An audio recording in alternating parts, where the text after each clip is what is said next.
Hello, everybody, and welcome back to That NextGen Planners Podcast. We are here with you with another episode discussing some interesting topics all around the subject of financial planning. And today, as always, you have me, Amelia Hamilton, your head of community at NextGen Planners, as well as my wonderful co-host, Taylor Beavis. Hello. And Clara Metcalf. Hi.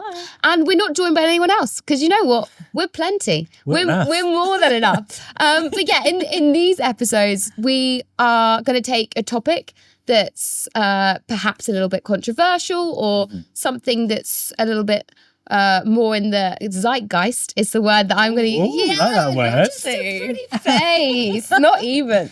And yeah, we're going to discuss it between the three of us and see what we think and see what conclusions we come to about it. And today, the topic that we're going to look at is what to wear. What do you wear? How do you dress in this profession? Sometimes it can be a little bit tricky to work out what you should be wearing, or if there is anything that you should or is a no-go, or you know what that communicates. Sure. All of these different things. I think as well, looking at as women, you know, that's a particular minefield in its own right. What do you wear to communicate your professional, but also perhaps not wanting to create this barrier to the profession where it's, you know, you have to look a certain way. And actually, you know, at some of the Next Gen conferences, we don't want to encourage that. Anyway, I'll stop blabbering on and let me throw this out to the both of you to start with. What are your initial thoughts about dress code in financial planning? Ooh, big question. I've got quite strong views on this in the sense of, I think the first thing is that you should be able to dress in how you feel comfortable. However, and there's a big but, sometimes it's not always appropriate to do that. So I guess it's kind of the question you're asking. I think it really takes quite a lot of confidence to dress in what you want to wear and be confident and come across in the right way. For me personally, if I'm ever really unsure of what to wear, I'd go smarter than I plan to be, essentially. So if that means full suit, less common for me personally, but I would go to that level if I was unsure. But generally, I gauge the audience. Yeah. So in my client bank, after I've met them that first time, probably dress a bit smarter than I'd planned to the first time I'd meet them. And then you get a vibe for them. And it's, for me, all about mirroring them and in a way that they're comfortable around you and you're comfortable around them. So for example, if I go to a client and he or she owns a farm and they're in their wellies I have a few clients like this, and they're going in the stables for the horses, and when I get there, they're mucking out. I don't go in a suit. I go more dressed down to match them. They feel more comfortable with me, and I've had no problems with that approach. If I go to a client who is working in London and we go and have a meeting in the City of London, I dress much more smart. So I think it depends on the client, the circumstance. But for the vast majority, I have found that a more casual dress works for me. So very much like I am today, I find that, yeah, it's kind of having a confidence around how I'm dressing, and that kind of is a, sort of passed on to my clients in terms of, if I'm confident how I'm dressing, they're not going to ask any questions about that. What do you find? I absolutely agree, but I think it's very different if you're a woman, because there is a lot of difference in the wardrobe selection. So this obviously isn't true for all men, but I know a lot of women who say, oh, it's easy for guys. You know, they just whack on the same pair of generic trousers with a shirt. And that's pretty, you know, dress it up a little bit to make it more smart, dress it down a little bit to make it more casual. You know, smart casual could be literally a polo shirt and some chinos. Yeah. Or, you know, if you want to make it slightly more casual, jeans and a polo shirt, or a shirt. You've got options, but it's fairly standardized for men. Whereas with women, it's skirt, dress, leggings, is that too far? And it's really, really hard to know where on the spectrum. When somebody says smart casual, personally, what does it mean? Yeah, gives me so much anxiety, because I kind of feel like I need to text around people, be like, what are you wearing? What are you wearing? Because I don't want to be the one who's gone at the casual end of smart casual or the smart end of smart casual and then feel like I stick out. And that's obviously me being a very self-conscious person. And I'm sure there are many men who feel the same about that and trying to want to fit in. So in an office situation, it is quite difficult. And I remember when I first joined the financial services industry, we were very smart. All the men had suits, and I invested an awful lot of money in heels that I actually probably have not worn ever since. Because they hurt my feet. Heels are uncomfortable. Especially all day. Like I could do an evening, but like all day long, and to have that be, that's the standard of professionalism, that you have to wear heels. No. It's just, it's a bit much. And I remember them going, oh, we're going to go smart casual. And I was thinking, okay, great. This is brilliant. And thinking in my head, this is going to be really easy. But then that transition period where actually, weirdly, it was the male members of staff maybe telling the women what they were wearing wasn't appropriate. It wasn't quite smart enough. And we never knew where on that scale the smart casual mix was. And it was really quite stressful. So some people, it comes really naturally to, you know, they could wear a bin bag and they look great.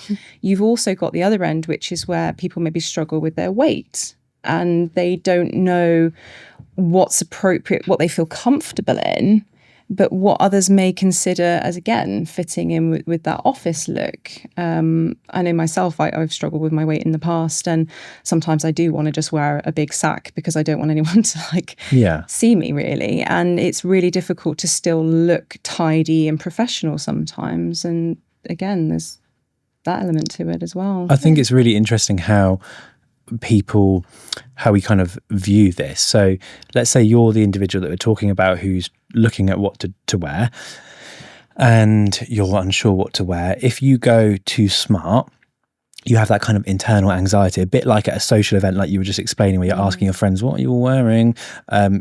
So you have that kind of anxiety about it yourself. However, if we look from the other side, as to somebody comes into the office and they're smarter than generally you thought they might have arrived, that's never a negative thing, I don't think. We always look and think, oh, wow, you look really smart today. So the anxiety is just with ourselves, really, a lot of the time, about whether we feel like we've overdressed. And if you have, then next time you dress a little bit more casually after you've met that environment once and you go back. So I don't think it's anything like we jump in straight away with the most casual, wearing shorts and t-shirt to a client meeting. It's very much just getting to know your vibe and the places that you're frequenting. An example for me is if I go to like a big kind of industry event or a conference, I will dress smarter than I'm actually normally comfortable with, because I don't want to stand out. I don't want to be the one that looks like he hasn't made any effort. So I will go a bit smarter, which is really interesting because I am confident in dressing down, but it's just easier to blend in, is how I find that, rightly or wrongly. I think another element of this is, obviously, when you are meeting clients, you want to develop a good relationship. Do you think if you make yourself super smart, it creates a kind of us and them vibe? Do you think if you are in a more relaxed attire, not scruffy, but you're not positioning yourself in the same way as like a banker or like what people might envision finance person to be, if you're not in that, do you think that enables you to be able to ask questions and open a conversation in a way that people feel comfortable to talk to you? I think that it's really interesting what you're saying. I think actually a lot of this conversation is very interlinked with how the profession has developed from being kind of advice product-led and not really planning-led to being planning-led, where the client is really engaged and invested in that. So to be able to get a client entirely engaged with you and sharing freely, they've got to be so comfortable with you. And quite obviously, if the client is wearing something completely different to you and you're really formal and it seems like a very formal, like you're at a solicitor's office, actually, I think it could potentially prevent some sharing for some people, not for everybody, but I know certainly I would feel like, oh goodness, this is quite formal. I've got to really be watching what I say. So I think as the industry has developed this more engaging planning, tell me, show me, what do you want? What do you feel? We want them to be at our level. So we need to dress appropriately for that. So I think that actually is one of the developments in it. I always think of, when you look at a toothpaste or a mouthwash advert and they're always wearing a white lab coat. They're wearing white lab coats, right? Because if they wear that, I trust them because they must know. And when the industry was very much advise, tell, sell product, you took advice from someone who was in a really formal suit because they must know.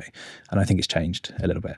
Well, yeah, because now the positioning from a lot of financial planners that I know is you are the expert on you. We're here to talk about you. So putting yourself in an outfit that maybe kind of makes you elevated in some way as a higher power, I guess that's probably not the right word, but kind of that they should be an authority or it can be quite scary for some people. And I've had clients in the past saying, it's nice to be, dressing a bit more casually because sometimes, when a man in a suit comes in and talks to me like, I should, they overwhelm and they give too much information and it's very salesy and they don't like it. They find it very intimidating. And a lot of women have commented saying it's quite nice to have, advisors not turning up in suits and making them feel a bit safer and sort of meeting them in a place where it's not being talked down to. Yeah. It's interesting that like fashion can do that. Yeah, amazing that it can do that really. That it can make people react differently to you. I think it has changed in terms of, and also we got to the other thing we haven't touched on is online meetings.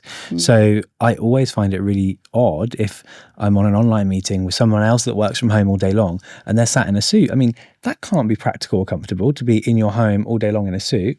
If that's you, that's great. Are they? But I just think that actually the world and the way that meetings are run has changed slightly. So I think it does also depend what environment you're in. So for me, there isn't a one rule. It's what you're comfortable in and what's appropriate for the person, the environment, and for you, I think. Yeah, I mean, you think about some people make a personal brand. I know of an accountant that always on her social media, one always wears pink, that's her brand. There's another one who always wears a black sort of sweatshirt jumper, and there's another who always loves like really kind of out there clothing, and that's their brand. And so if they walk in and they're dressed in that, you're not going to look at it and go, oh, that's weird, they're not fitting in with our vibe, they're not matching us, because that's almost their identity. Yeah. And I know that you obviously say you dress a little smarter if you're in doubt. My weird way of dealing with it is if I feel like I don't know how to go, I just go a little bit more out there and I'll wear something a bit more unusual because it makes me feel safer, like this wasn't accidental. Why would I wear sequins unless I meant to? Sequins. Yeah, sequins are a good go-to because, that's intentional. No one wears sequins by accident. You're right. Yes. I don't have enough sequins in my wardrobe. But yeah, I think especially as a younger generation, I think if someone came in a suit, I immediately have my guard up of what are you trying to sell me here? You know, there's not a person to person connection as much. And you know what? Maybe then you should be looking at perhaps some of your older clients who really want that, who traditionally, I'm looking to you for guidance and I trust you because I look at this and this is telling me that you know what you're doing. Yeah. But yes, looking at, I guess the other side of it is like, what do you think it should be? Like in an ideal world, what do you think our uniform, for want of a better word, should be as a profession? Oh, interesting question. Is it? I don't think there is one. Yeah, I don't think there is one. I think because our industry is so kind of diverse in terms of, yes, we are all financial planners and advisors, but our clients are entirely different. Somebody might specialize in lawyers in London, like I said, so therefore that's going to be maybe a different approach to my very regular Joe blogs who probably have farms and things like that. That's different. Personal trainers. Yeah. Or do you go to a gym in a suit? Well, this is what I was going to say. So some industries do have an obvious rough uniform. Like if a gym instructor was there in a suit, you'd be like, this is really odd. Like, how are you going to do this with me? You know, so there are some social norms, I guess, would we say they are, where it's obvious what the uniform is. And that's what makes our industry harder. There's no obvious uniform in our industry. And I think oftentimes if we're wanting to encourage people who haven't necessarily made up a majority of our profession to come into the profession, if you do look out and you see everyone in suits, sometimes that can feel exclusionary. I'm not saying everyone don't wear suits, but I think if that is I don't think it should be the default setting. No. And I think it's a positive thing that we've moved towards a more relaxed way to dress, but it is trickier to then work out, what do I wear? Where do you sit in that? And for each one of those. Yeah. I think to kind of bringing what we're saying to kind of some useful, actionable things, I guess we're saying by all means dress smart, and that's great. And if you're unsure, you could go a bit smarter or a bit more bolder, you know, with your approach. There's no right or wrong. But to apply maybe a little bit of caution before completely dressing down to a professional event, and just work out your groove as you go. You can always ask the clients. I remember when I got handed down some clients from a previous advisor, and this is years ago, before the whole smart casual kind of thing was more of a thing that we did. And I remember just asking some clients outright, saying, does it really make you feel more comfortable if I was in a suit? Really? You've asked this? Wow. In jeans? And they said, to be honest, I really don't care what you wear. Like, if you want to come in jeans, that's absolutely fine. You don't need to wear a suit or anything. And it's the kind of clients that they would have said to me even, you know, they're the kind of clients where they want you to wear a suit. You know, these are clients in their 80s. That's what they know. And I asked them directly, and they said, don't really mind. Yeah. I wouldn't judge you if you turned up in jeans and a jumper. That's fine. I think at first, like with some of my clients, I probably made like a little excuse, told a little white lie, as in like, oh, sorry, I'm a bit dressed down today because I've been doing X, Y, Z. And then after a little while, I realized that not one of them was bothered about that. For my clients, I can only talk about. So they weren't bothered. So then I stopped maybe giving any excuse. And now this is just me. So I think you just got to judge it and see. But find your style, find your groove, test it out, and you do you. Definitely. Brilliant. I think that's a great place to leave it. We will take a quick break and we will be right back in a moment. Hello, I hope you are enjoying the podcast so far. Just a little note from me about some of the brilliant things we've got coming up at NextGen Planners. First of all, we have Good Stock in September, which is our brilliant sustainability conference. If you want to know more information about that and ticket information, you can find that on our website. We have also recently launched business membership, which is very exciting. This is for forward-thinking firms, and it offers a comprehensive suite of tools, training, resources to propel your business forward. And of course, we have our brilliant community, which is filled with amazing content covering all aspects of financial planning. You can find out more about all of these things at our website, www.nextgenplanners.co.uk. Welcome back. In the first half, we were talking about what's appropriate to wear in financial services, but more importantly, let's talk about with, you know, your personal branding, and more importantly, are props appropriate? That was beautiful. For anyone listening and not watching, go to YouTube right now to see what just happened there. It was a spectacular demonstration of prop management, prop delivery, Propness. Prop execution. Sunglasses were in use, and now a hat is in use. Sucks to be an audio listener. Jump onto YouTube and come watch us. Yes, props, personal branding. In this time, you know, what you wear isn't just about self-expression or fitting in. It's who you are, and so much of your identity is based in an image and what that looks like. And, you know, there's examples of firms who've really lent into that.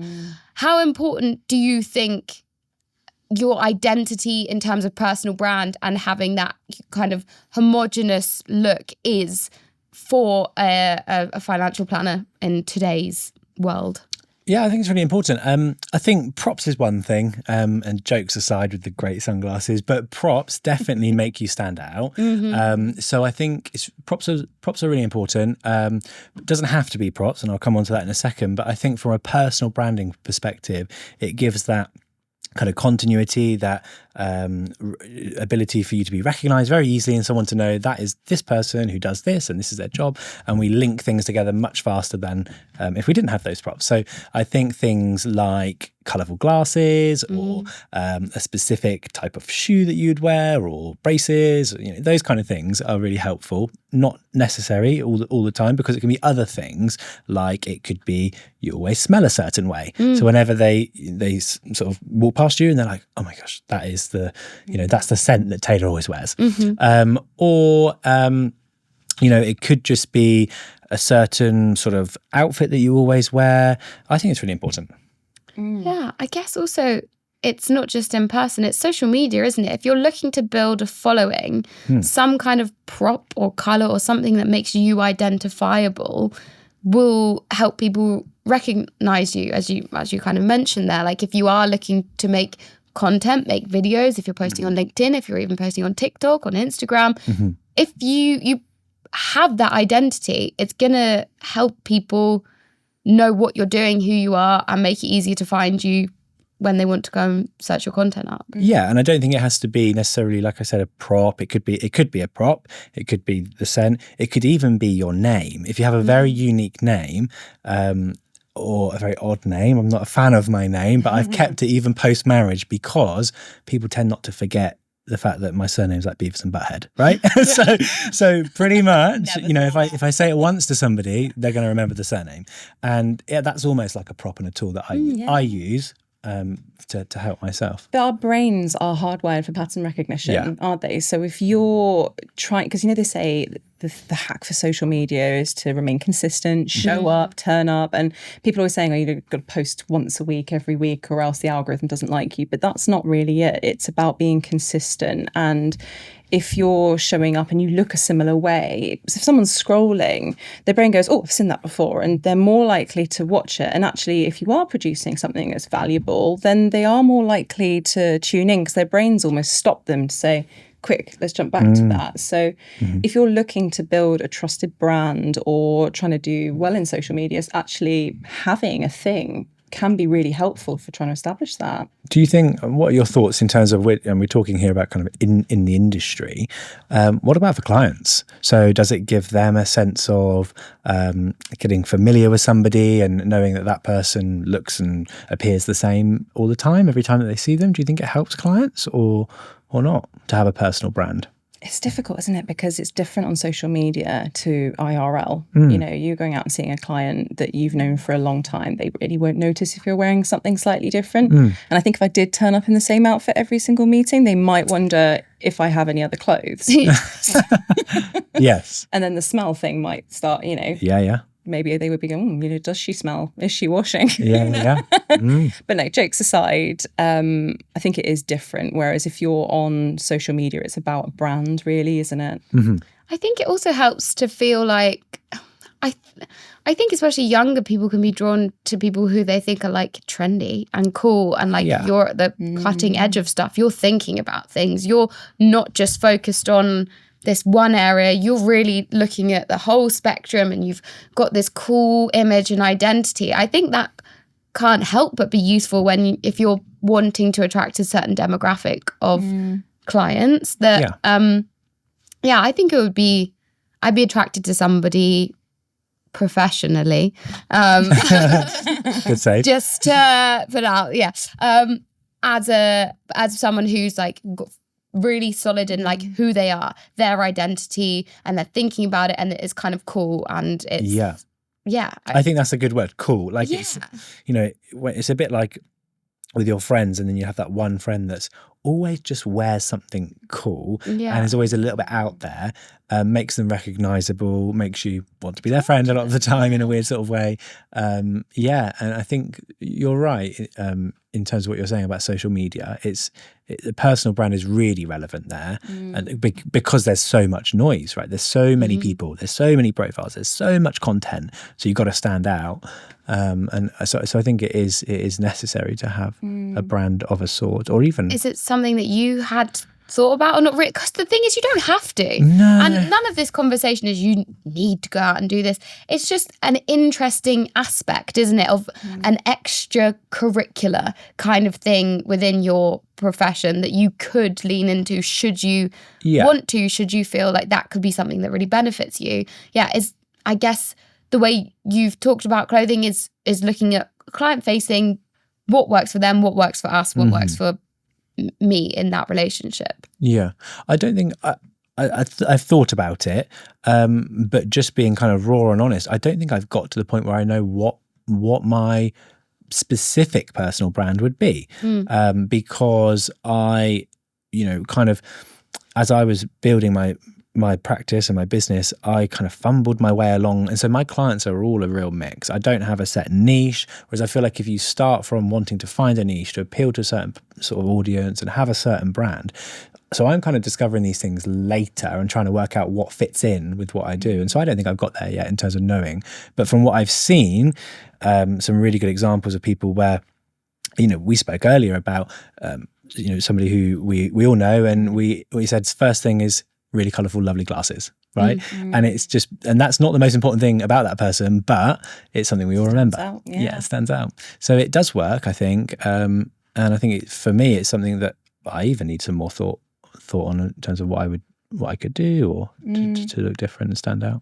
I'll admit that lately I've been trying to look at, going onto Instagram and trying to put some content out there that's useful, that talks about, what we do within financial planning, financial well-being, and a bit of financial education. But the thing that I keep using as an excuse to not get started is the fact that I just can't work out what to wear, because I feel like you're committing to something. It's like, oh, well, if I don't turn up in that same sort of outfit every week, will that not be consistent? Or I don't think I'm the most fashionable of people. So I would beg to differ, especially today. I know, I look pretty... She smashed it out the park. But no, I think it can get overwhelming, can't it? Because there's so many, this is just one aspect of that conversation. If you start to broaden out like other things to consider in terms of building a personal brand and an identity, there's so much, isn't? And it's, what is the right decision? What's the wrong decision? I think probably the answer is trial and error. You try something and you just work your way through it. I think so. Actually, maybe for you that, and for me too, with the social media thing, the advice is we just should start, and then we work out and we can refine and refine and refine. And I'm sure if you look at the sort of the Instagram or TikTok or whatever of people that you do think have a personal brand, and you scroll right back, I think you'll find the period where they didn't have that set brand and it worked towards the colourful glasses or the, so I think the personal brand develops. Yeah, and if in doubt, delete them. Yeah, that's what I've been told. Just go for it. Love a delete. I have one video up at the moment. I'm in leggings. I'm thinking, like, is that inappropriate for somebody in financial services? Like, let's come back to our conversation earlier. And I'm in my leggings doing yoga, which is appropriate clothing for yoga, really. But it's that sort of like, oh, people think less of me if I'm wearing leggings. But actually, in reality, that's what I live in 24/7, apart from today, because, I had to dress up because I'm on a podcast. Yeah, you had to get smart. I didn't. I'm wearing leggings. She's like, to be fair, I will say there's not a huge amount that matches with the NextGen Planners t-shirt. So I will, I think it's tricky. This hat. Yes, I mean, if you're Adamo and it's cargo shorts, isn't it? And you're sorted. That's his brand. That's his personal brand now. Exactly. Yeah, that's a personal brand, and you can see him coming a mile off. You don't need, not just because of the height. True. Yes, indeed. But yeah, I think it's just there's no right thing. I mean, there's some wrong things. There's some things don't wear, but it's trying to figure out. I mean, especially online, you're not appealing to the same people that you might be appealing to when you're advising. It's a totally different set of people, isn't and if it, really? you're wanting to, for example, educate young women who perhaps historically don't know that much about their own financial state and how to potentially, I haven't seen this video, but if they invest, if they want, whatever you're trying to educate them about, they want to see someone like them who they're like, oh, okay, if she's doing that, then hey, Juno, that's Juno the dog joining in. She goes, yeah, we want education for dogs too. Everybody. I'll make a video especially for you. Oh, she wants to be part of this. But yeah, that's who. Yes, Juno. If that's who you want to appeal to, then you've done it. That's the right outfit. And it's about the advice gap, isn't it, as well? Because some of what we do on social media is about building trust, but it's also trying to provide value. And actually, if the people that really value your content relate to you better when you're wearing leggings, what's the problem? It doesn't mean you're going to go to your client's house wearing that. Yeah. Unless, of course, they message you going, oh my God, I love you. Come hang with me. We're going to wear leggings. I don't know. Maybe don't go to their house, I would say. I think what you wear is less important there than calling 999 and getting out of the situation. That's why I shouldn't be trusted to speak. No. Perfect. I think it's a really important, cool topic to talk about, and also irrelevant. I think there's both sides of it, that at the end of the day, if you're focusing on what you think is important and you're delivering good advice, what you wear is hugely secondary. But if you are interested in building a personal brand and having that kind of identity and looking at how you connect to people, then what you wear can be a really useful tool in that context. So it's like you can do it. It's not essential, but it really does work. Yeah. So Perfect. Well, I think that's an excellent place to round off that conversation. Thank you so much for staying and joining. I mean, you've got no choice. You're the co-host, so we're here. You're here. I'm here all night. Not going anywhere. So thank you for listening. It's been a pleasure to have you with us. If you enjoyed this episode, if you want to hear previous episodes with our host of incredible guests, you can check them out on Spotify, Apple, YouTube, and also on our website www.nextgenplanners.co.uk, and on that website plenty more information about our wonderful community, but for now, thank you for listening, and we'll see you next time. Thank you for listening to this episode of the Next Gen Planners Podcast. If you enjoyed this podcast, you can find all of our previous episodes on Spotify, Apple, YouTube, and on our website. Also, there is where you can find even more information about our brilliant community. And finally, if you can, do leave us a review. It really does help to grow the podcast.